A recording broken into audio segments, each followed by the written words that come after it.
I've had a lot of questions about how I knit the icord edging on my Cozy Memories blanket. So I thought that it would be fun to do a tutorial for you guys to show you the steps that I did to create the icord edging on this blanket. So what I've done here is just a little sample for you guys. I did 4 mitered squares and then did an icord edging around those. So here I wanted you to see what the finished item would look like. And I'll link below the pattern that I followed to create these squares. It's the same pattern I followed for my Cozy Memories blanket. So here's the icord edging.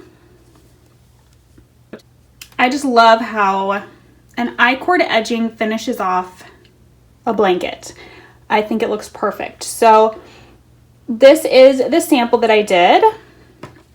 And I think this is the perfect size for a little mug rug or coaster. And then I also did this one right here.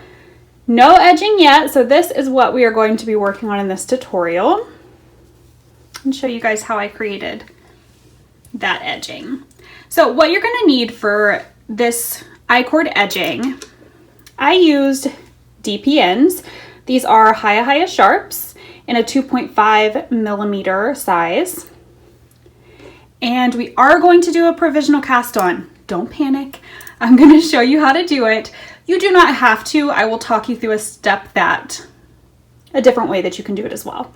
But so I have a 5.5 millimeter crochet hook to get that provisional cast on going. And then I also have just some leftover yarn from a sweater, and this is what the edging is going to be in. So let's go ahead and get started here. You can see I did not weave in any of my ends. When I did my Cozy Memories, I didn't weave in any of the ends along the outside edge. I think it makes it easier for you to be able to see where these stitches are when you get to these sections where the ends are. So what I did for my Cozy Memories, what I did for this, I waited until the icord edging was done, and then I wove in all of my ends. So that's the plan for this today. So all of these ends are going to be hanging around while I do the tutorial, but for me it just makes it so much simpler to be able to see where I need to pick up stitches. So let's begin with the provisional cast on. So I'm going to set this aside for just a moment while we get that started. I'm going to grab my crochet hook, and also I forgot to let you know in the beginning, you will need a different colored yarn. You could certainly use this, but I don't recommend it because it will make it more difficult to see where the provisional cast on is. So got some scrap yarn here. It's just some left after this square. And with a provisional cast on, you're going to start with a crochet chain. So I won't go too into detail on how to do a crochet chain, but I'll walk you through the steps. So you do want to create a slip knot.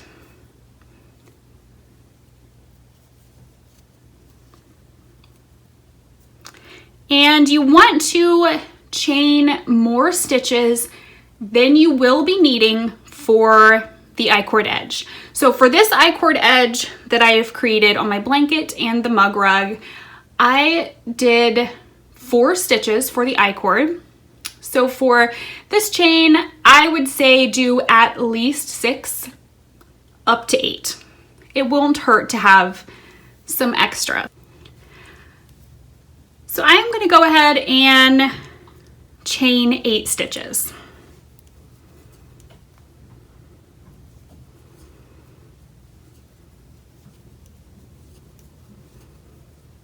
So I've got my 8 stitches there. Now we're going to cut this right here.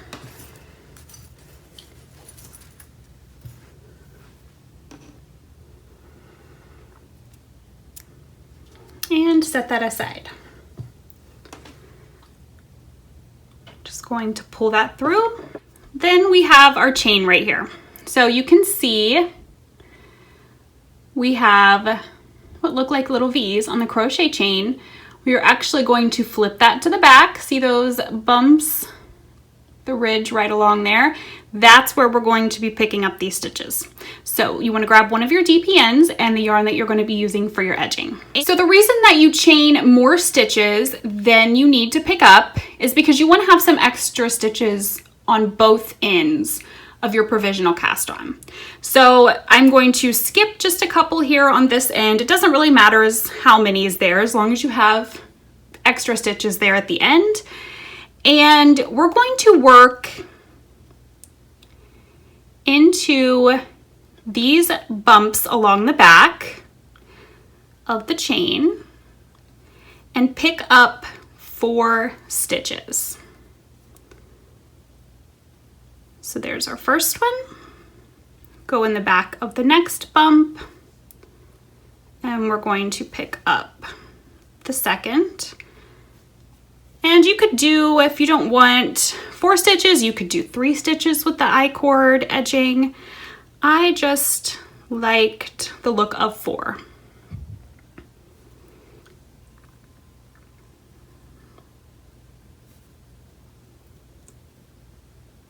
All right, we have our 4 stitches picked up right there, and we are ready to start attaching this to the blanket. Or in the case for this tutorial, the mug rug. So I mentioned that there were other ways that you could do this if you absolutely do not want to do a provisional cast on, which I understand it is extra steps that you have to take. So if you don't want to do a provisional cast on, I would say cast on 4 stitches like you normally would, and then just dive right in. Then when you get to the end, you don't have to take the provisional cast on out and graft the stitches together. You can just kind of graft them together on your own. I just think the provisional cast on gives it more of a seamless look. So that's why I've chosen to do this. So let's go ahead. You just want to begin somewhere on your blanket or your mug rug, whatever you're doing the edging on. I am going to begin in the center of the side of this square. I don't want to begin on a corner because I have a special tip I'm going to show you on how to do a corner. And I don't really like to begin right in the center of a square there. So we're going to go down here, or the center of 2 squares, sorry. So the first thing that we're going to do, we picked up our stitches. It was down on the end of this DPN. Now what we're going to do is slide this all the way down to the right side of the DPN so that we're ready to work again. You will never be turning your work when you're doing the icord edging. You just slide it down to the opposite end of the needle. So we've slid it down to the right side of the needle. Our yarn is coming from the left side over here.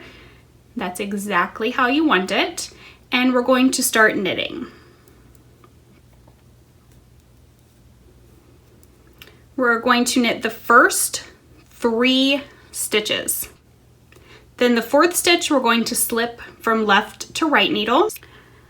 So we've knit the first 3 stitches, slipped the 4th. Now we are going to yarn over. Then we're going to start attaching. So we've got that yarn over right there, and we're going to stick our needle into where we're picking up the first stitch, wrap the yarn around the needle, pull it through, and now we have 6 stitches on our needle.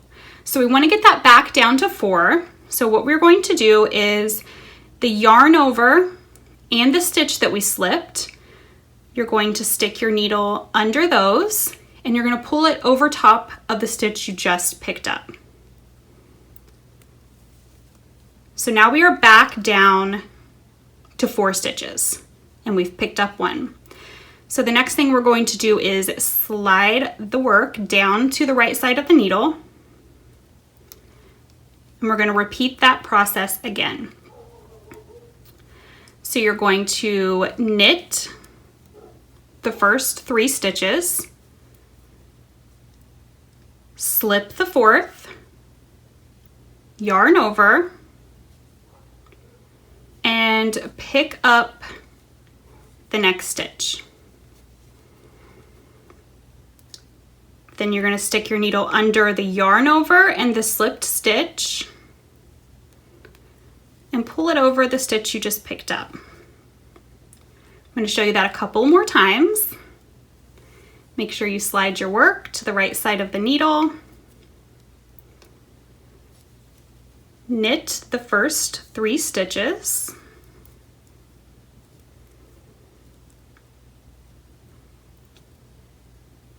Slip the 4th. Whoops. You slip the 4th one. Yarn over the needle. And you're going to come right here and you're going to pick up the next stitch.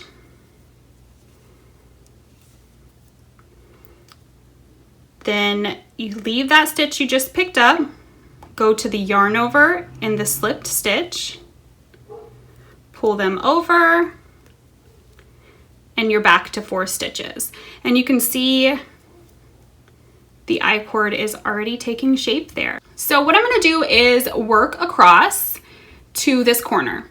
And I'm gonna show you guys the trick that I did with the corners on my blanket so that it just gives them a nice, more of a pointed corner look as opposed to being too rounded and then your corner kind of tucking in. So I'll meet you right back here once I get to the corner. I've worked across half of that square and I'm up to the corner point. So let's go ahead and take a look at what you can do to make your corners look a little bit nicer. So you can see my I-cord there on both sides. Looking good already. So I'm right here. This is where we're going to work into for our corner. So the first thing we're going to do, we are going to actually knit across all 4 stitches.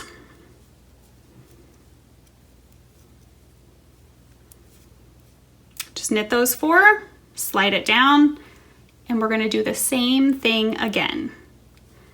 So knit across all 4.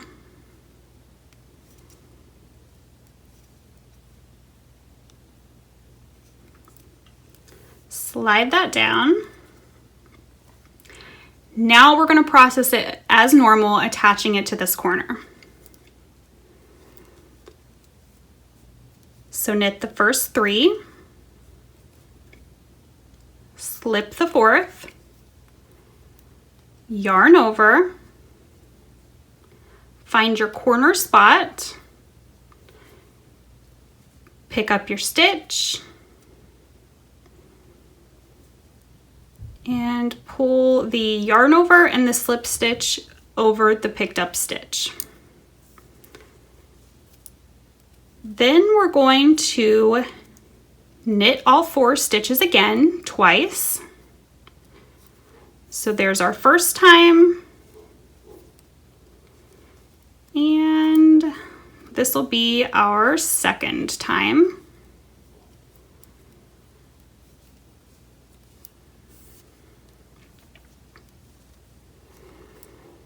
And then we're going to just move on to the next stitch and pick it up like normal. So this is where I think that leaving those ends attached can really help you see where you need to go. And like I said, that's just a personal preference, but I think it really helps me see where I'm at. So that one's picked up.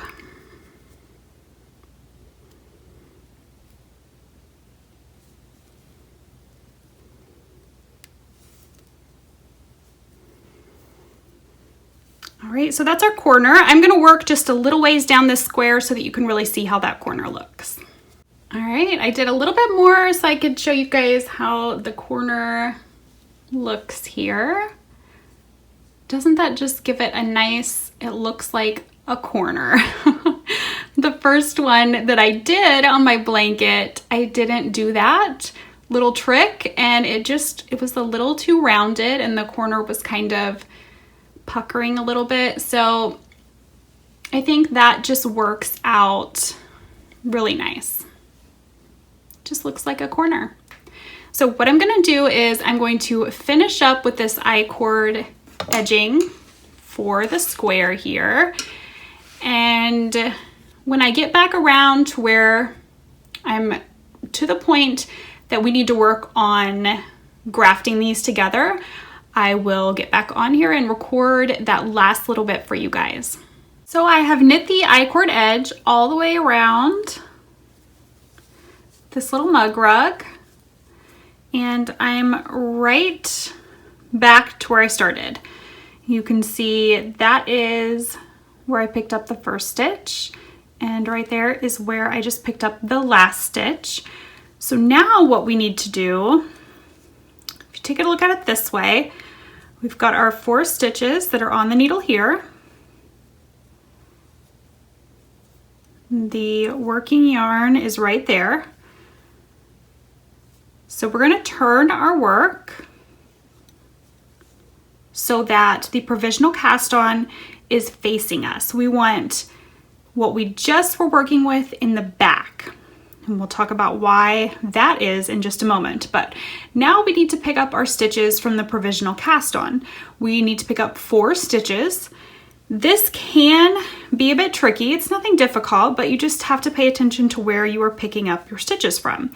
So I think that is probably why a lot of people will shy away from doing a provisional cast on, because of the extra little work that you have to put in here at the end. But I'm not one to shy away from learning new things, and I don't think that you should either. So let's go ahead and take a look here. Now, the first stitch that we're actually going to pick up, we're going to start picking up over on this right side, and it's actually going to be in the back a little ways. It's going to be twisted around because that I-cord basically creates a tube, you know, like a rolled edge here. So this first stitch that we're going to pick up is kind of sort of in the back. So you just want to make sure you get that first stitch back here, right there. Then I'm just gonna push this to the back. We're gonna come around to the front and pick up our second stitch. And there's our third stitch. And then right over here is our last stitch. So there are our 4 stitches. Then we can take out this provisional cast on. We no longer need that. So what I do is just come over here to where I did the last chain, pull that yarn out, and then you just pull it like that. It can get snagged a little. You can see right here.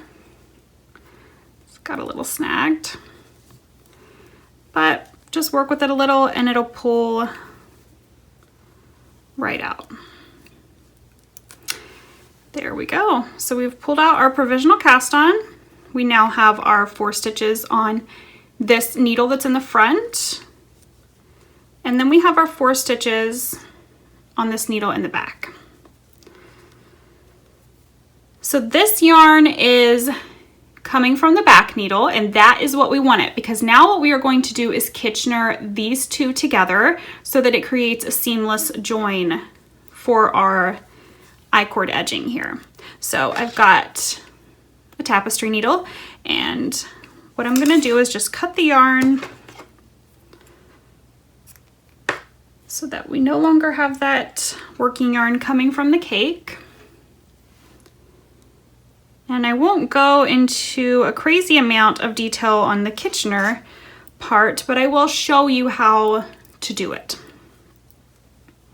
So you always want your yarn coming from the back when you're going to Kitchener. That's why I said it's important that that yarn is coming from the back right-hand side, because this is the side we're starting with, and we want that working yarn to be in the back. So we're gonna bring these right over here, and first we're going to work on getting these first 2 stitches off of the front and the back needle. So we're going to go through this front stitch knitwise, pull the yarn through, and then pull that stitch off the needle. Now this second stitch, I can tell just by looking at it that I did not pick it up so that it's facing the correct direction. So I'm just going to flip it around, and I would bet that the rest of these are like that, because I tend to pick them up in the wrong direction, but that's not a big deal. If that happens, you can fix it. So the second stitch on the first needle, we're going to put the needle, the tapestry needle, through purlwise and pull that through. Then we're going to go to the back. We're going to stick the tapestry needle through the first stitch purlwise, and then we're going to take that stitch off, then knitwise and leave it on. After I do that knitwise one on the back, I normally give it a little bit of a tug, not super, you know, huge tug, but just tighten it up just a bit so you don't have a bunch of loose stitches. Then we're going to do those 4 steps again, those 4 steps again, through the first stitch, knitwise, take it off, purlwise, leave it on, then to the back, purlwise, take it off, knitwise, leave it on, give it a little tug, knit off, purl on, purl off, knit on. That's kind of how I say it in my head as I'm doing it to help me remember. So now we are down to our last 2 stitches. Just pull those needles out. Let me set these over to the side. Let's take a look at what we have got here. So there's the front of our join. And if you have a little bit of a dip here, that's perfectly normal.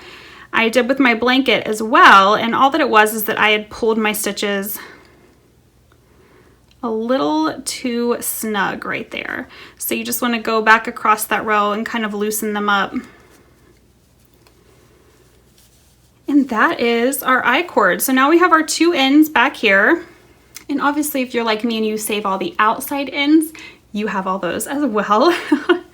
But now you just want to give these ends a little tug and then just weave them in. I like to just hide them right in the edging of the I-cord there. So I'll just weave those in and then weave in the rest of my ends. And then you will have a finished mug rug. So I hope that this tutorial was helpful for you guys on how to do an I-cord edging on a blanket, or if you want to make some of these little mug rugs. I think these would be great birthday gifts or Christmas gifts. You know, the holidays are going to be coming up very soon, so you could use these as a gift with a new mug or some teas or coffee. I think it would be a great Christmas gift. So I hope that this was helpful. If you guys have any questions about the I-cord edging or anything to do with the tutorial, you can post those down below, and I will be sure to link under this video the coziest memory blanket that I followed the squares for, as well as my project page, so that you can see any notes that I have about how I did my edging and things like that. So thank you guys so much for watching. Happy knitting.